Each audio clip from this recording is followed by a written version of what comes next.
नमस्कार साथियों, आप सभी का स्वागत है अनुराग सर के साथ साइको एक्सप्रेस में। ठीक है साथियों, अब हम केवीएस सीडीपी जो आपके यहाँ 60 नंबर की आ रही है उसको कवर करेंगे।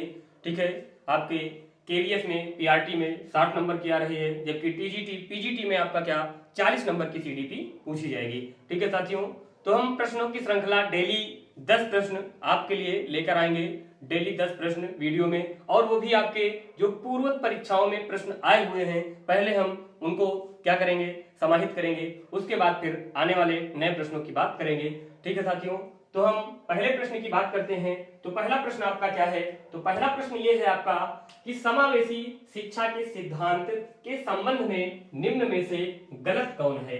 समावेशी शिक्षा के सिद्धांत के संबंधों में निम्न में से गलत कौन है? ये आपका केवीएस 2013 में क्या किया गया था, पूछा गया था। ठीक है, तो ऑप्शन फर्स्ट है आपका सभी तक शिक्षा की पहुंच। ठीक है, तो ये भाई समावेशी शिक्षा क्या कहती है? सभी तक शिक्षा की क्या होनी चाहिए? पहुंच होनी चाहिए। ठीक है साथियों, उसके बाद फिर क्या है दूसरा ऑप्शन, सभी की भागीदारी। ये भी आपका समावेशी से कहता है कि सभी की क्या होनी चाहिए? भागीदारी होनी चाहिए।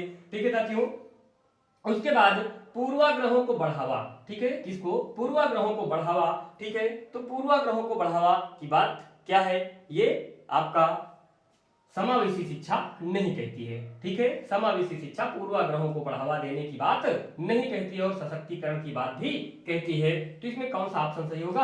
आपका सी ऑप्शन सही होगा। ठीक है साथियों, कौन सा ऑप्शन सही होगा? आपका सी ऑप्शन सही होगा, क्योंकि इसमें यह कहा गया है पूर्वाग्रहों को बढ़ावा देना, यानी पूर्व ग्रहों को इसमें बढ़ावा नहीं देना है। ठीक है, अब अगले क्वेश्चन की बात करते हैं।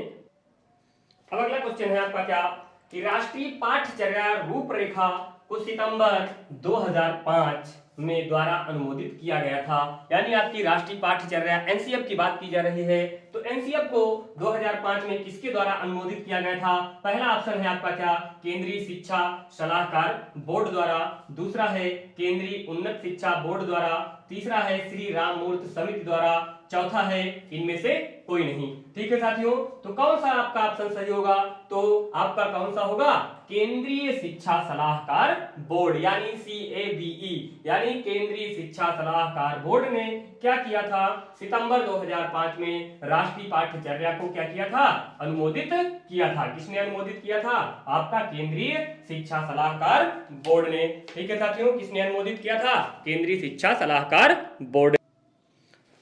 ठीक है साथियों, अब क्वेश्चन नंबर आपका 3 क्या कह रहा है कि एक मिशन मोड में देश में सार्वभौमिक प्राथमिक शिक्षा यानी यूईई, यानी मिशन मोड में देश में सार्वभौमिक यूनिवर्सल, ठीक है, प्राइमरी एजुकेशन की बात की जा रही है, प्राप्त करने के लिए भारत सरकार का व्यापक और एकीकृत फ्लैगशिप कार्यक्रम है। ठीक है, ये क्वेश्चन आपका केवीएस 2016 में पूछा गया था। ठीक है साथियों, यानी आपका क्या है, भारत सरकार ने एक कार्यक्रम चलाया था, व्यापक और एकीकृत फ्लैगशिप कार्यक्रम था, जिसके द्वारा प्राथमिक शिक्षा पर क्या किया जाए? एकदम सार्वभौमिक कर दिया जाए, यानी सभी के लिए शिक्षा क्या हो जाए?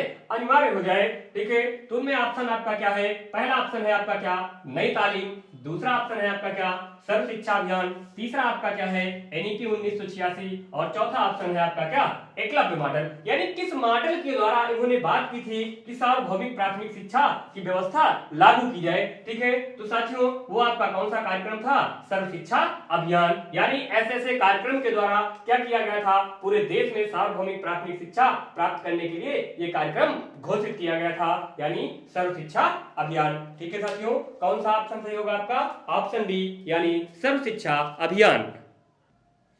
ठीक है साथियों, क्वेश्चन नंबर 4 की बात करते हैं। तो 4 क्या कहता है कि व्यावसायिक यानी व्यावसायिक वोकेशनल और कौशल कार्यक्रम के संबंध में नई नीति कब शुरू की गई थी? यानी व्यावसायिक शिक्षा की या वोकेशनल कोर्स की या कौशल कार्यक्रम की शुरुआत किस वर्ष की गई थी? तो पहला ऑप्शन है आपका सन 2019 में, दूसरा है आपका सन 2022 में, तीसरा है आपका सन 2020 में, ठीक है, यानी 2020, और चौथा ऑप्शन है आपका 2024 में। ठीक है, यानी आपका व्यावसायिक वोकेशनल कार्यक्रम की शुरुआत कब की गई थी? तो कब की गई थी साथियों? यानी नई शिक्षा नीति एनईपी 2020 में या व्यावसायिक वोकेशनल और कौशल कार्यक्रम की बात की गई थी। तो इसमें आपका ऑप्शन कौन सा सही हो रहा है?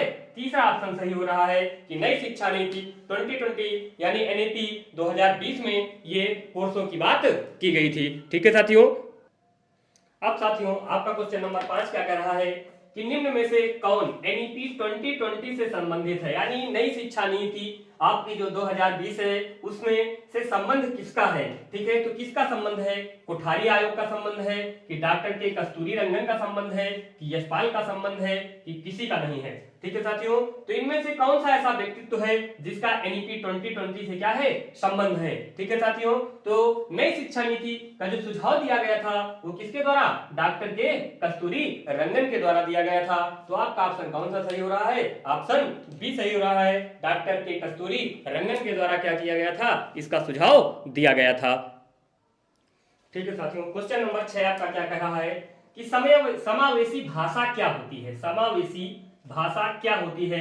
केवीएस 2016 में ये भी आपका आया था कि समावेशी भाषा क्या होती है। तो पहला ऑप्शन आपका क्या कह रहा है, शिक्षा की भाषा जो छात्र की मातृभाषा के साथ क्या हो, मिली जुली ना हो। ठीक है, शिक्षा की वह भाषा जो छात्र की मातृभाषा के साथ मिली जुली ना हो, ये तो कतई नहीं हो सकता है। ठीक है, दूसरा है आपका किसी कक्षा में शिक्षक द्वारा शिक्षण के लिए विभिन्न छात्रों द्वारा बोली जाने वाली विभिन्न भाषाओं का उपयोग। ठीक है साथियों, तो दूसरा भी आपका क्या कह रहा है, किसी कक्षा में शिक्षक द्वारा शिक्षण के लिए विभिन्न छात्रों द्वारा बोली जाने वाली विभिन्न भाषाओं का उपयोग, यानी ये भी कुछ कम तरीका सही लग रहा है। ठीक है, तीसरा आपका क्या, वह भाषा जो सरल हो और ग्रामीण और शहरी दोनों क्षेत्रों के शब्दों का क्या करती हो, उपयोग करती हो। किसका, यानी समावेश का मतलब क्या हो, हर जगह की भाषा वहां पे आनी चाहिए, यानी ग्रामीण और शहरी क्षेत्रों की भाषा का क्या हो रहा है, उपयोग हो रहा है। ठीक है, तो ये ऑप्शन आपका क्या होगा, सही होगा। संयुक्त रूप से छात्रों द्वारा बोली जाने वाली सभी बोलियां, ये भी आपका ऑप्शन क्या होता है, सिरे से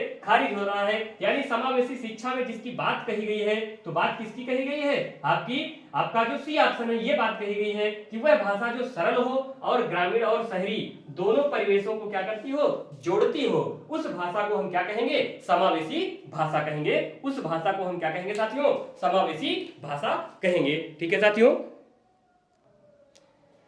तो अगले क्वेश्चन की बात करते हैं साथियों। अगला क्वेश्चन आपका क्या कह रहा है कि भारतीय संविधान के किस अनुच्छेद के अंतर्गत, भारतीय संविधान के किस अनुच्छेद के अंतर्गत किसकी अल्पसंख्यक वर्गों के शैक्षिक अधिकारों की सुरक्षा का प्रावधान है। यानी अल्पसंख्यक वर्ग जो भी हैं आपके मुस्लिम, सिख, ईसाई, पारसी, जैन, ठीक है, इन लोगों की जो शिक्षा व्यवस्था है, यानी किस अधिकारों में सुरक्षित किया गया है, किस अनुच्छेद में सुरक्षित किया गया है। तो अनुच्छेद 28 में, कि अनुच्छेद 29 में, कि अनुच्छेद 30 में, कि अनुच्छेद 31 में। ठीक है साथियों, तो किस अनुच्छेद में इनकी सुरक्षा की बात की गई है, तो अनुच्छेद आपका कौन सा है, अनुच्छेद 30 है। अनुच्छेद में क्या, अनुच्छेद 30 में अल्पसंख्यक वर्गों के शैक्षिक अधिकारों की क्या की गई है, बात की गई है। ठीक है साथियों,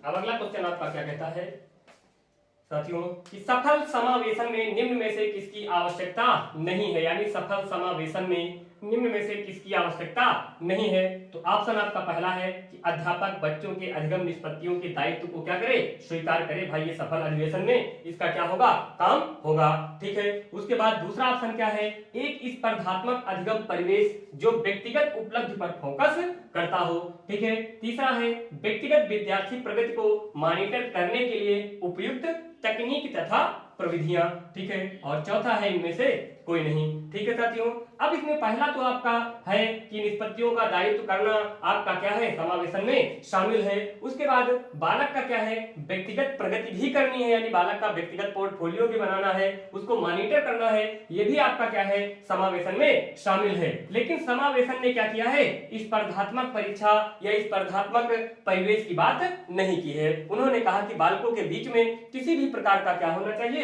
स्पर्धा नहीं होनी चाहिए। तो ये ऑप्शन आपका क्या होगा, सही होगा। यानी सफल समावेशन में निम्न में से किसकी आवश्यकता नहीं है, तो स्पर्धात्मक की आवश्यकता नहीं है। ठीक है, ऐसा परिवेश नहीं बनाया जाना चाहिए जिसमें क्या हो, स्पर्धा शामिल हो। ठीक है साथियों, इसके बाद हम बात करते हैं अगले क्वेश्चन की। अब अगले क्वेश्चन की बात करते हैं, क्वेश्चन नंबर 9 क्या कह रहा है कि प्राथमिक स्तर पर यौन शिक्षा, किस शिक्षा की बात कर रहा है, यौन शिक्षा किस रूप में प्रस्तावित की जा सकती है। ठीक है, प्राथमिक शिक्षा में यौन शिक्षा को हम किस रूप में प्रस्तावित करते हैं उसकी बात यहाँ पे की जा रही है कि प्राथमिक क्लास है यानी आपका प्राथमिक कक्षा है, वहां पे यौन से संबंधित जो चीजें बताई जाएंगी उनको किन विषयों में शामिल करके बताया जाएगा। ठीक है साथियों, तो पहला बताया गया है कि क्या एक पृथक विषय के रूप में, तो एक पृथक विषय के रूप में शामिल करने की कोई आवश्यकता नहीं है। ठीक है, दूसरा है स्वच्छता, स्वच्छता विज्ञान के बारे में ज्ञान देकर, यह भी क्या है, इसमें भी समाहित नहीं किया जा सकता है। ठीक है साथियों, तीसरा है आपका शारीरिक शिक्षा के साथ समन्वित करके, किसके साथ, शारीरिक शिक्षा के साथ समन्वित करके हम क्या कर सकते हैं, यौन शिक्षा के बारे में बता सकते हैं। तो आपका ऑप्शन कौन सा सही होगा, तीसरा होगा। ठीक है, प्रकृति अध्ययन के पाठों द्वारा, ये भी आपका क्या सही नहीं होगा। तो कौन सा ऑप्शन सही होगा आपका, शारीरिक शिक्षा के द्वारा समन्वित करके। ठीक है साथियों, अब क्वेश्चन नंबर 10 की बात करते हैं। तो क्वेश्चन नंबर 10 क्या कहता है, व्यक्तिगत शिक्षा योजना, किसकी बात, व्यक्तिगत शिक्षा योजना निम्न में से किस विचार पर आधारित है, आईईपी। ठीक है, आईईपी किस पर आधारित है, व्यक्तिगत शिक्षा योजना। ठीक है, किस पर आधारित है, तो शिक्षार्थी की वर्तमान विशेषताओं पर, किस पर आधारित है, शिक्षार्थी की वर्तमान विशेषताओं पर आधारित है, या फिर प्राप्त किए जाने वाले व्यक्तिगत लक्ष्य पर, या फिर सहकारी अधिगम कार्यनीति का उपयोग पर, या फिर योग्यता आधारित समूहीकरण के आधार पर बालकों का श्रेणीकरण करना। ठीक है, योग्यता आधारित सामूहिकरण के आधार पर क्या करना है, बालकों का श्रेणीकरण करना है, किसके आधार पर, योग्यता के आधार पर। यानी व्यक्तिगत शिक्षा योजना कहती है कि योग्यता के आधार पर हमें क्या करना है, बालकों का श्रेणीकरण करना है। यानी बच्चों का श्रेणीकरण किसके द्वारा होगा, योग्यता के आधार पर होगा। ठीक है साथियों, तो आपका ऑप्शन कौन सा सही होता है, डी ऑप्शन सही होता है। ठीक है साथियों, अब अगले 10 क्वेश्चन हम अगले वीडियो में लेकर आएंगे, यानी 10 का दम के साथ हम वीडियो लेकर आएंगे, और ये 10 क्वेश्चन आपके एग्जाम तक हम कंप्लीट कराएंगे जो आपका अभी तक सिलेबस था। ठीक है साथियों, तो ये आपका 10वां क्वेश्चन आखिरी क्वेश्चन है। नेक्स्ट वीडियो में 10 क्वेश्चन आपके लिए फिर लेकर आते हैं। तब तक के लिए जय हिंद, जय भारत।